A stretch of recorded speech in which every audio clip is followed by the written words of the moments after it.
Ben, where does the value of wine come from? I don't know. I had no idea. Until we spoke with Anthony Jang a couple of weeks ago from VinoVest, I had no idea why the value of wine goes up over time. And it's pretty obvious because it is deflationary because people drink the wine. That's it. Yeah, there's a scarcity to it, right? Which should be easy for people to understand these days. I sent this episode after we talked to Anthony to my sister who works in the wine industry. She gave it her stamp of approval. I never thought about wine as an investment either. It's very interesting. So we talked to him.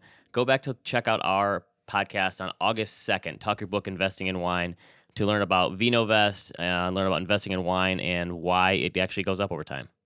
All right, I was going to say, where do people go to find it? I'm sure you could all Google it, but the website is http. It's vinovest.co. Vinovest.co. Welcome to Animal Spirits with Michael and Ben. Ben, update. How you doing? So it's about a week in, and today is the first day I actually feel like a normal human being. I had a rough week. I first want to say thank you to everyone who reached out. I had a ton of, so if I didn't get back to you, email or DMs, I'm sorry. I was basically a worthless human being there for a while. All I could do was nap and watch movies, more or less. But I'm on the road to recovery and feeling better. It was basically, let's call it like one of the worst flus I've ever had. Mm. That was pretty much it. So obviously it could have been worse. I want to say thank you even to the people who gave me crazy internet medication prescriptions. Like, hey, have you tried? Like, I got a lot of funny. Hey, you should try this. It's sure to cure you even faster. And I want to say thank you even to those people because their heart was in the right place. Okay. Have you tried eating mushrooms, a Snickers bar, and a tube of toothpaste? I hear that. basically subsided on chocolate milkshakes for about a week. That's pretty much. I didn't have much of an appetite, and my throat hurt and everything. So, anyway, this thing think is I'm on the so road to recovery. Ben, this thing is so dangerous. I thought that I caught it from Zoom last week because on Tuesday, when I was in the office on Thursday, I'm walking to the train station. I'm walking to the office, and all of a sudden, I get a tiny little sniffle, like imperceptible in normal times. Just want to, and all of a sudden, I'm like, "What the hell was that?" Yeah, you think you have? And then I'm like, "Wait, do I have a headache? I think I might have a headache." And I'm not a hypochondriac normally, but it was top of mind. I walked past the corner. On the corner, there's like a testing center. That's just like a pop-up tent. I'm thinking, maybe I should get tested. So I did get tested. And right after I took the test, I was like sure that I had it, Like the test was going to cause COVID or something. Anyway. So here's the negative, yeah. The crazy thing to me is that I kind of assumed, okay, I'm vaccinated. If I get it, it's going to be pretty mild. And I'm a healthy person. I don't have any pre-existing conditions. And it knocked me on my ass for like a week. And so I think if there are people out there who say like I'm young and healthy, like why would I even need to get the vaccine? Like if I didn't have the vaccine, it's possible I would have ended up in the hospital. Now you could do the other counterfactual and say who knows? It's hard to say. And there was a few people who said, well, you had the vaccine and this still happened. See, but I look at it the other way that like I think the vaccine protected me from potentially going in the hospital. I never had any crazy lung issues or breathing issues. But it's also so my wife and youngest daughter never got it. We've been testing them as much as we can. And of course, now all the tests all around the city are basically sold out. But we've been testing them. They haven't got it. They even had my daughter do an antibody test to make sure, like, why is she not getting this? The other two kids had it. How is she not getting it? She took that. She hasn't had it before because she didn't have the antibodies. And it's very random. My wife obviously still hasn't gotten it, and knock on wood, they're not going to get it. But it's the whole thing is just it's kind of fascinating to me, like how it affects certain people and it doesn't. And it's a very bizarre virus, obviously. Ben, we passed 10 million downloads, which I shared. Yeah, pretty cool. And you were right. I was wrong. Do you know where you were on January 24th, 2018? I know exactly where I was. I was at Disney World. That's why we didn't do an episode. Oh, okay.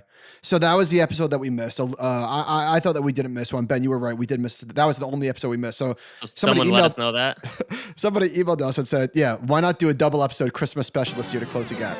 All right. Well, we did enough double episodes at the beginning of the pandemic to make up for it. That's true. I went back and I listened to, I was just like checking our show notes because as far as I remember, we always pretty much did it this way, right? We had a Google Doc. Like Yeah. the format of the show is pretty much unchanged. I don't remember when we started adding like movie recommendations and stuff that we're watching. I can't. I think we did that right away. It was pretty I think. early. Yeah, I That think was we did. I had that idea from the get-go that I wanted to give recommendations. It might Uh, have been more books early on.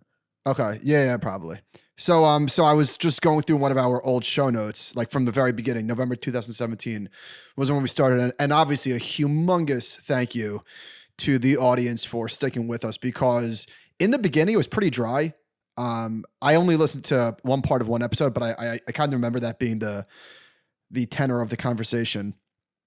And I was looking through the show notes of an early episode, and this just caught my eye. From again, when was this? November 2017.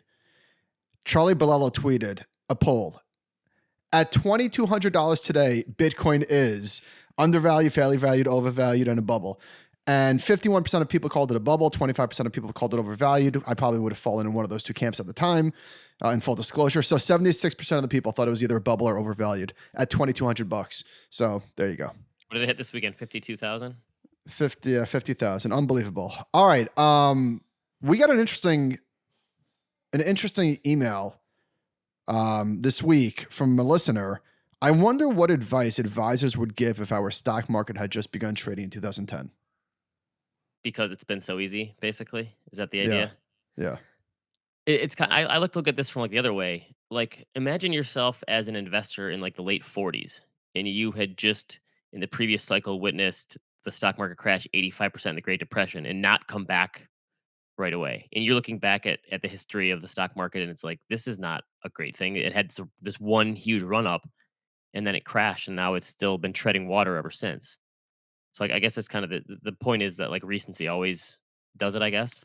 But you know what's interesting? Like, at what point does a recency just turn into history? You know what I mean? It's been like, it's been a decade plus bull market. It's been a long time. Well, And so Well, you had running into this decade, you had a lost decade before where the S&P that's true. lost That 10% is in total. that is 100% true. So this chart from The Economist blew my mind. There was a chart showing it's titled Master Chefs. Cool title for a chart, I guess. And it's talking about the increase in market capitalization from different CEOs. And we've got the top 6. The CEOs of Apple, Microsoft, Amazon, Google, Facebook, and Tesla. This is during their tenure, okay? So Tim Cook, wait, is this right? $2 trillion? That makes sense. Or is that percentage? No, it's saying, No, but he took 2.1 trillion. how big was Apple when he took over? So if Apple's Holy at shit, Apple's $2.5 trillion? yeah, right. Unbelievable. That broke my brain for unbelievable. Okay.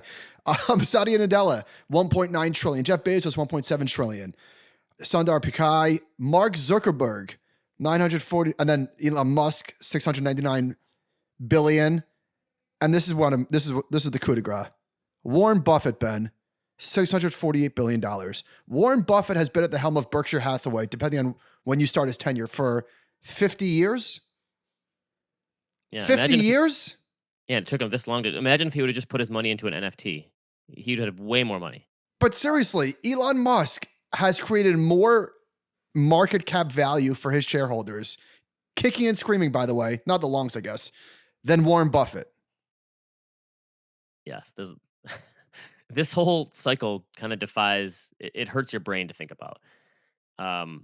Which is kind of where I've been the last week. Today's like the first time my brain actually functions. It felt like I just had like a butter knife jammed in the back of my brain for a week. I'll talk about it in Yikes. recommendations, but I couldn't do anything besides watch movies basically. So I think hopefully this doc is mostly filled with Michael stuff. Our communication last week was in a bear market, probably 80% crash. Big time. Yes, I missed you. You kept me up like what was going on OpenSea and the NFT world on Slack. I didn't want to. I feel like I wanted to be like. I hope I didn't overdo it. No, it was fine. I needed like a little. Sometimes it helped because I was cognizant not just to keep dumping stuff in there. Only the most important NFTs made it through. So the question of like, what advice would you give someone if they just began trading in 2010? So if you would have started like this news cycle dump that we're going to talk about with Bridgewater in 2010, hedge fund managers were like market gods back then, right? The whole like the 90s and the 2000s, hedge fund managers were like they were it, right? And they've been knocked down a few pegs in this cycle because they just haven't kept up. So there was this story about uh Ray Dalio and Bridgewater, how a pension fund is going to dump them on weak returns for Orange County, California. They said since 2005, they've returned 4.5% annually. And I looked it up. A 60/40 Vanguard balanced fund has done 8.5% or so since 2005. And this is their pure alpha fund, I You know, guess. I've been getting. I feel like we spoke about this. I feel like something might have been up. I've been getting more and more like emails from fund sponsors, fund managers that have like SPVs to get you access to pure alpha, or maybe it was all weather. I can't remember. Either way, um, I've seen those more and more in the past year, or maybe I've noticed it more than I have. I don't think I used to ever get these emails. Do you know what I'm talking about? Yeah, but I mean, this is at one point one of the greatest hedge funds there was, and I think that that's just telling of this cycle more than anything is just how so many of these legendary investors have just been on the wrong side of this thing or navigated it wrong or whatever the case may be. It's just Yeah. been a So by the hard. time They've had by a the time hard so, time. by the time something like this, like Bridgewater, gets to advisors and retail, you know something might be amiss. Yes, But that was and in my endowment yeah. days. That was always like a big red flag. Is when a huge hedge fund got to be like $20 billion, and they said, "All right, we're going to open it up to the brokerage channel and give them their own access." And that's like, okay, they're selling out and they're ensuring their revenue stream is set for a long time, and they don't have to worry about performance anymore. So over 3 year, 5 year, and 7 year, it's been it's been tough. I mean, to say the least. Hey, could you say that they would have been better off with pure beta instead of pure alpha? Listen, I don't want to like throw stones. It's been a tough decade Ew. No, I know that was a for a lot dad of joke. for a lot of investors. But you know, certainly listen, they haven't done well. But just in terms of like decision making and stuff. So Orange County Employee Retirement System has $175 million with Bridgewater. They've got $105 billion in hedge funds. So this is it's like a basis point over their total. I mean, whatever the number is, it's tiny, tiny, tiny. So the underperformance in nominal dollars, it's significant. Has it hurt the overall portfolio? But so what do they do from here? Well, Do they here's what they do leave according to because? the. But let me just lay it out. Do they leave because of bad performance up to this point in time? Do they leave because they think the poor performance will continue? What do they do? Well, it says what they're going to do is put them on their watch Watch list, list. and I mean, I understand. I understand that they have to have like this a system in place to figure this out. And basically, the watch list means okay, your performance has been bad. If it gets any worse, we're going to dump you. If it gets better, maybe we'll think about keeping you. But that I mean the whole thing should be, listen, if we have a manager that has performed poorly, are we willing to double down and rebalance into the pain and give them more money since they're doing bad? Because you'd hope, you know, that you'd have some comeback in place that could they would do better if you truly believe in them. If not, then you have to get out of them right away. So that's why the whole watch list thing never really made sense to me. A lot of them even do color coded. So on their quarterly performance, they'd have a green and a yellow and a red. Red would mean, all right, we're firing this manager. Yellow would mean, okay, they're on the watch list. And green means they're okay. It's purely performance based, of course. But that just shows how hard this whole manager or manager's approach really is, though. And here's another reason why it's so difficult. Ben, to your point, let's say that you do like, okay, going into this, we believe so much that we're going to double down if they're underperforming, or this is more of a flyer. Let's see how it goes. And if we don't like what we're seeing performance wise, we're going to bail. Like we like what they said, but let's see, the proof is in the pudding type of thing. But what if they've had money with Bridgewater for a decade and the people that initially made the decision to buy are probably or possibly no longer even there. So now it's a new set of people who are like, wait, why did we buy this thing? And what has the performance been? And I didn't pick it. You know what I mean? So all of that sort of stuff becomes incredibly important in making decisions. Well, that's probably a lot of it is that there's so much politics involved in all this, and it's tough. And By the way, totally random here. I should have mentioned this earlier. First episode for us, Ben, I think, where I can't see you. So I'm not gonna lie, this is a bit difficult for me. Yeah, I can only see I'm having some technical difficulties because I'm still in quarantine here for 2 or 3 more days, then I can finally go back to the office, but, I got a I'm new staring at a gray screen. Credit to me, I'm powering through. I got a new computer and my camera's not working, so, I need some IT support. Um, anyway. Matt Klein is out with a free piece in a Substack, which I am a paying member, talking about how the secular decline in global interest rates is caused by changes in population structure and by shifts in the distribution of income. In other words, the income inequality or the income concentration, I should say, is pulling down interest rates because if you've got a net worth of $150 billion, there's only so much money that you could spend. So your demand for borrowing and consuming, there's a ceiling there. There's a cap. So, obviously, the whole idea here is that the world is getting wealthier, that's pushing interest rates down. I think that's probably the best argument that you can make for I this whole really thing, and think that is like the Occam's razor thing, right? Like, um, where am I going with this? well, so William Bernstein has his book Birth of Plenty that basically answered the question, how did we ever go from living in tribes to all of a sudden a few hundred years ago we have this explosion in economic growth? And he looked at a lot of these civilizations of the past and he said they had this U shape in their interest rates. And they start out really high, and that's happened in the US too.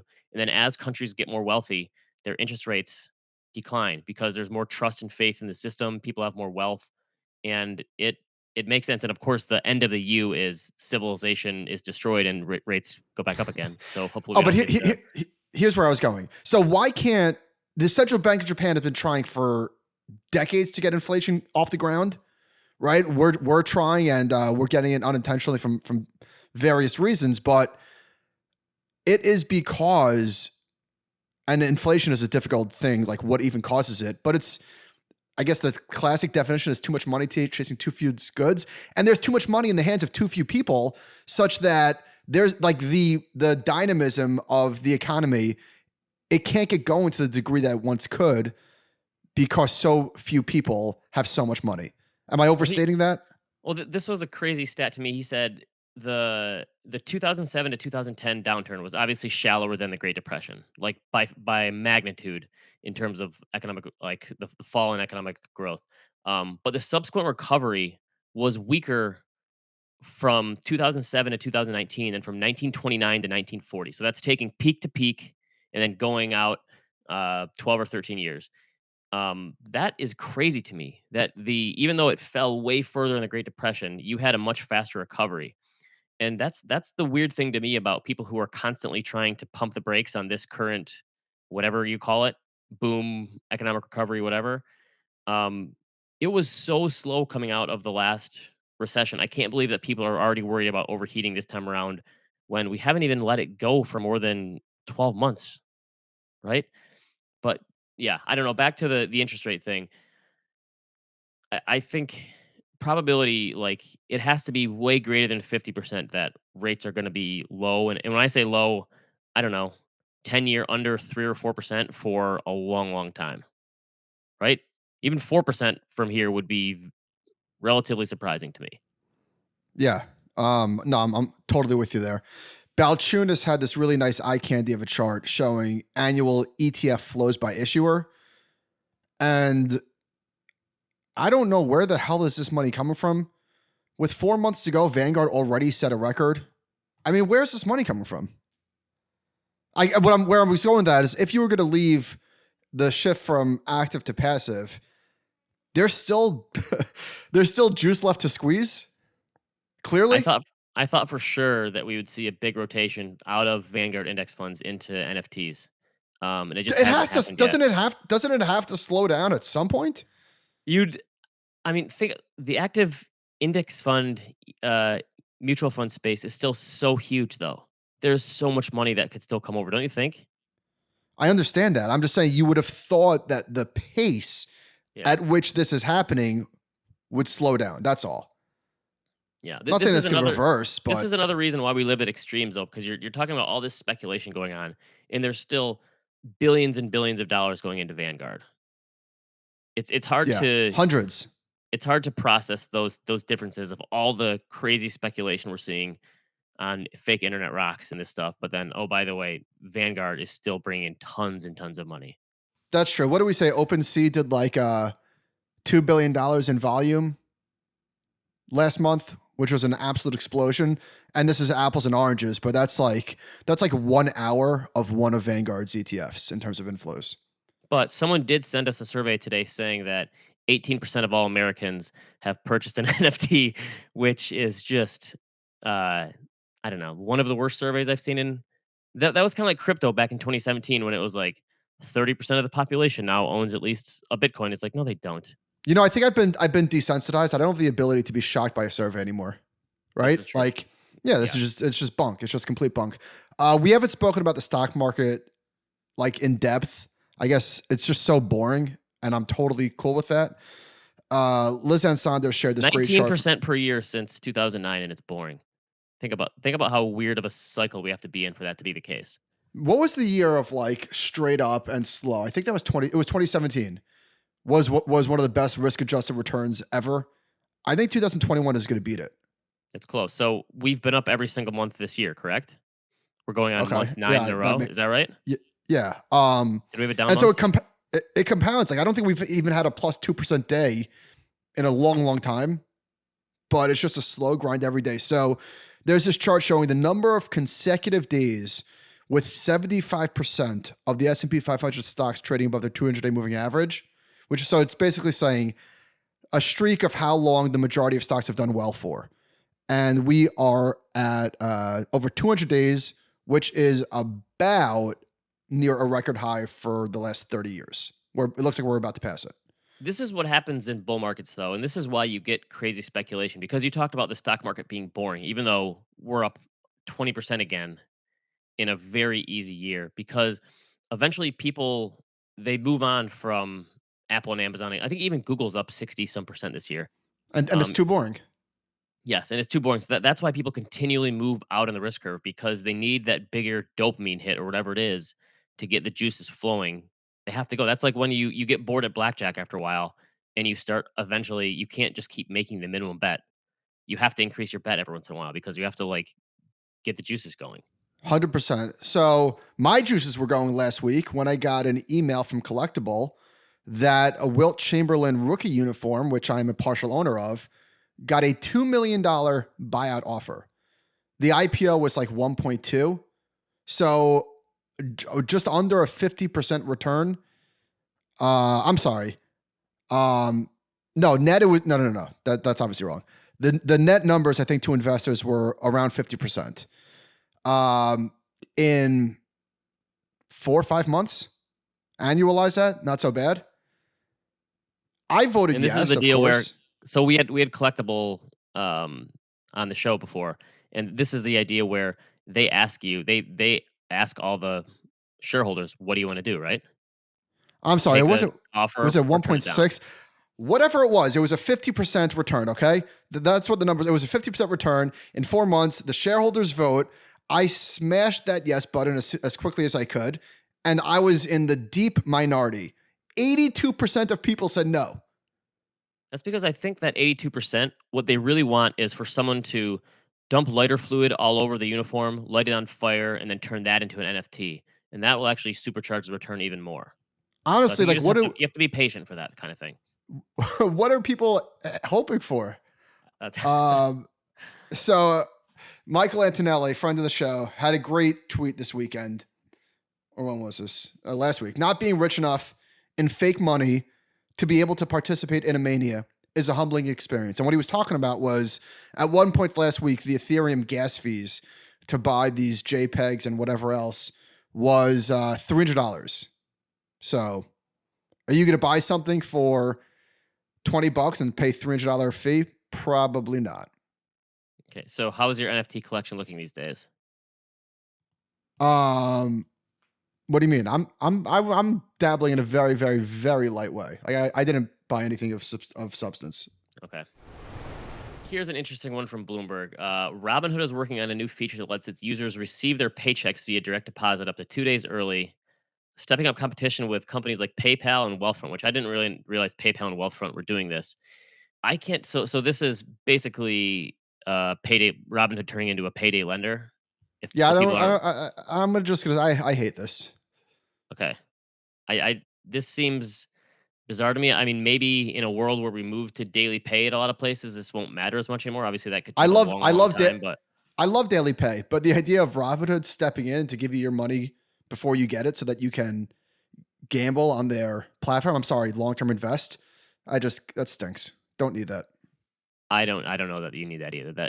That seems a little. There's a lot of other financial services they could do, and that before they get to that one making a difference for a lot of people, I would think. All right. I was thinking about technology and how seemingly quick and slow it moves because Dave Nadig had a great piece about NFTs, what's going on. And he said big global change happens much slower than the technology itself because people don't adapt as quickly as the tech moves. So I was digging around and I stumbled upon this Mark Andreessen article from 2014. And I remember reading it at the time. I wish I took it more seriously. Why Bitcoin Matters. He wrote, again, 2014, Mark Andreessen. A mysterious new technology emerges seemingly out of nowhere, but actually the result of two decades of intense research and development by nearly anonymous researchers. Political idealists project visions of liberation and revolution onto it. Establishment elites heap contempt and scorn on it. On the other hand, technologists, nerds, are transfixed by it. They see within it enormous potential and spend their nights and weekends tinkering with it. Eventually, mainstream products, companies, and industries emerge to commercialize it. Its effects become profound, and later, many people wonder why its powerful promise wasn't more obvious from the start. What technology am I talking about? Personal computers in 1975, the internet in 1993, and I believe Bitcoin in 2014. All right, I don't care what the next one says. When Mark Andreessen writes an op-ed, I'm buying whatever he writes. So he wrote "Why Software is Eating the World" in August of 2011, right before all the huge tech companies took off. He wrote "Why Bitcoin Matters" in January of 2014. Whatever he says, I don't care. I'm buying whatever his next op-ed is. I'm in. Right? So I want to talk a little bit about the use cases. And so we'll link to this in the article in the notes as we always do.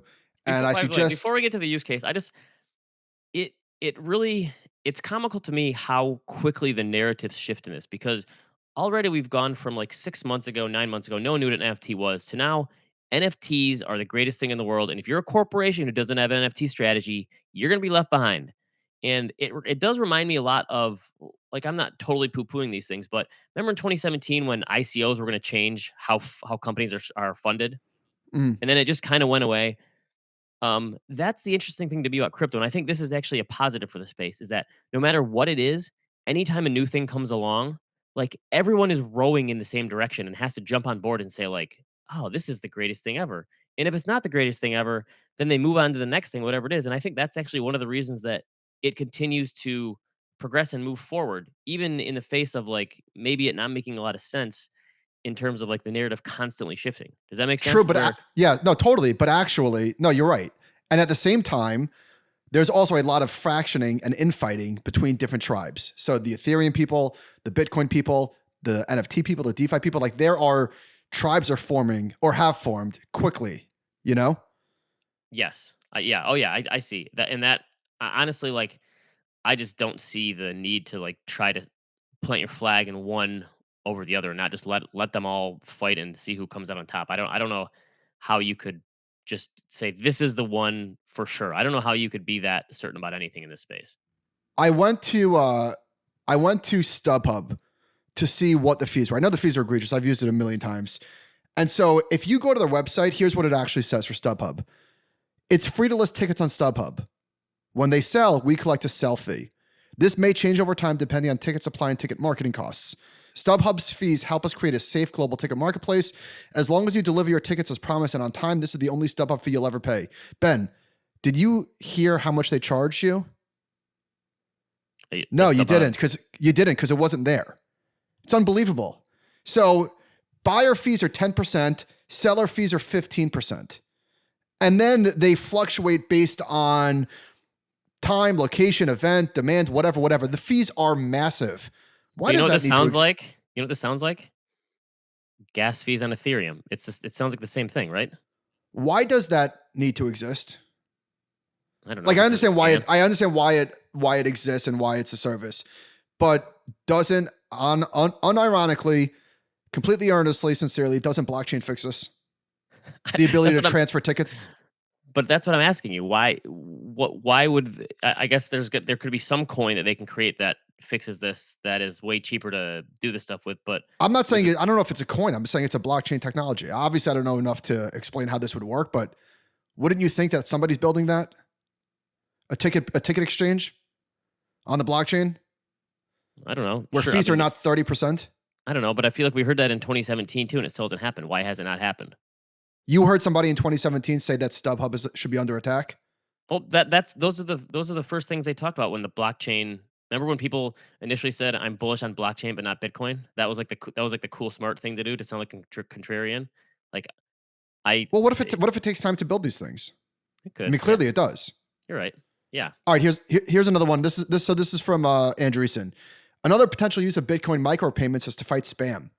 Future email systems and social networks could refuse to accept incoming messages unless they were accompanied with tiny amounts of Bitcoin, tiny enough not to matter to the sender, but large enough to deter spammers who today can send uncounted billions of spam messages for free with impunity. As long as this counts for people who do you get these too? I want to write a guest post for your blog. I Yes. must get 5 of those a day. So that's spam, exactly. So there is a new web browser. I don't know how new it is, called Brave. I think they have like 20 million monthly users. And it is a free browser. It is untrackable. Like if you go use Google Chrome and you go to incognito, I don't think that's actually does anything. But on this web Oh, browser, it does Brave, something. It allows you to look at, um, sites that you've already had your article limit on, I thought right? you were going a different direction with that, but No. sure. So when I run out of Atlantic articles for the month, then I go to So this incognito Brave browser. web browser, which they claim it's faster, I don't know. I've been using it. It comes with something called Basic Attention Token, Wait, you're and using this browser? I am using this browser. Crypto guy. It's Okay. just, it's just a web browser. Okay. Um, so it says with Brave, your behavior across websites never leaves your browser. That means no profile of your activity or identity is shared with any third party. And what this Brave does, aside from just acting as a regular web browser, is it allows you to tip with something called the Basic Attention Token, which I bought a little bit of just to see how it works. So you can directly, not in theory, in reality, you can tip people on their websites. If you said, "Oh, that was a great article. I want to give you a token," whatever. Again, I'm not saying that Brave is or bad is going to be the next one, but here's another example of a real world application. Okay. Google Can I ads say suck. can I Yeah, go say ahead. this is a cool idea, but the world runs on advertising. I don't know Today. how we're gonna ever. I don't know how we're ever gonna change. So do you remember like a year ago or 2 years ago, Tim Ferriss decided I'm gonna go ad free on my podcast. And I'm just gonna go to a tips only. And like a week later, he's like, whoa, wait, I'm gonna go back to ads. The tip thing did not work. Yeah, I yeah. think No, that you're right. this sounds awesome in Tipping is tough. theory. I You're right. think I think changing our mindset in our society from an advertising to hey, pay as you go, pay as you use. Uh, that sounds awesome in theory. I don't think that works in practice. For maybe for a small community of people like you who are crypto bros who want to use this. Are you Uh, talking to me? I'm just kidding. I I'm think an it's fun. S&P 500. I'm an S&P 500, bro. I just think it's funny that you're using this crypto browser. I don't know. I'm kind of like it's kind of like changing the It's dentist for not a me. crypto Sorry. browser. It's a web browser. Twitter announced this week that they're going to allow Bitcoin tipping. Again, I'm with you. I am bearish on tipping as an idea. I'm just saying that there are things that blockchain is going to be that are being built. Dude, venture capital just funded $2.6 billion in the first quarter. Do you think these are idiots? Are these dumb people that are giving money to other dumb people? No, they're building real businesses. Do I know exactly what they're building today? No, but am I bullish on the fact that this is going to be beneficial for consumers and the crypto community, which Ben, I guess you have now inducted me into? Yeah, I do. I guess my biggest surprise is that, and I've said this before, is that there was so much money that flowed in 2017 too. Obviously, it looks like a drop in the bucket compared to this. I'm surprised there hasn't been more uh, real world use cases from that first initial, maybe they just had to set up the infrastructure first and get things going. It was so young back then. I guess maybe because everything is moving so much faster, I would have assumed we'd have a use case now for blockchain that would be like, oh, okay, yes, let's do that. That makes so much sense. Besides Yes. just financial transactions and speculating, basically. But you're right. There's so much money and brain power going into this. You'd have to be an idiot to go against this wave. All right. So we haven't even mentioned anything about price. Let's just talk about that for a second. Because everything that I just said has no bearing on whether Bitcoin can get cut in half again, which undoubtedly it will multiple times. That I'm pretty confident about. Chris Berninsky tweeted, Bitcoin has lost its cultural hold on the crypto market. Uncharted territory next. Big if true. That's probably for crypto people, right? But as far as non-crypto people, if you want more adoption, that Bitcoin is still the one that people point to and understand. If you're coming in, if Correct. And here's John Street Capital blogging for FTX for the bull case for Bitcoin. He said, while we don't have a precise estimate of the market cap for gold, let's call it between 9 and 13 trillion, which would correspond to a Bitcoin range of 428 to 620,000 per Bitcoin, 770 to 1100% from current levels. There are very few macro bets where an investor could deploy billions of dollars and have 8 to 12 times upside with 60 to 70% downside. So I thought that was a very, very fair point.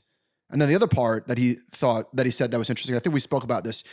Bitcoin bears will often point to MySpace or Facebook or BlackBerry or Nokia to say that like the first technology doesn't always win. And he said that shows a fundamental misunderstanding of Bitcoin's purpose as a store of value.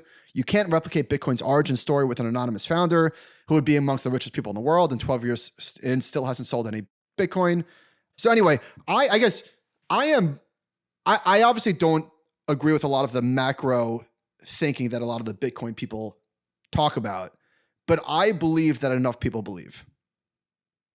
right, that's all that matters at a certain point, right? This is the reason why it's so hard since we have so much knowledge now, because you're constantly looking for a historical analogy either to use in your favor or to disprove whatever you're thinking. And it's never going to be a perfect it's going to line up perfectly like, okay, this is going to happen exactly like the internet did. Like that's almost too easy, right? I think Just historical comparisons like have cost investors a lot of money. yes. Probably. Right? How long has Dalio been saying this is 1937? Yes, if he was 2012 probably, so we're really 1943 right now. I don't know.